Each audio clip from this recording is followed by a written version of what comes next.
நிறைய பேர் நம்ம கேள்விப்பட்டிருப்போம்.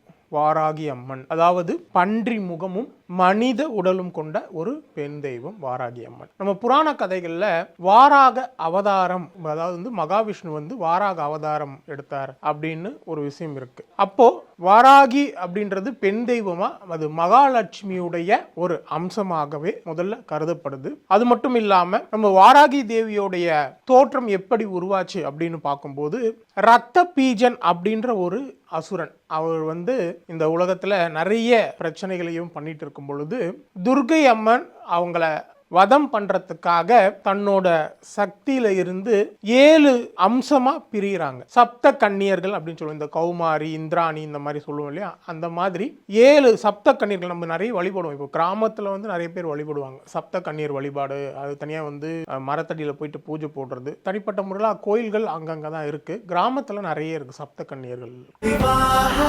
மணப்பெண்ணின் பிரத்யேகமான திருமணம் விவாஹா சென்னை சில்க்ஸ்.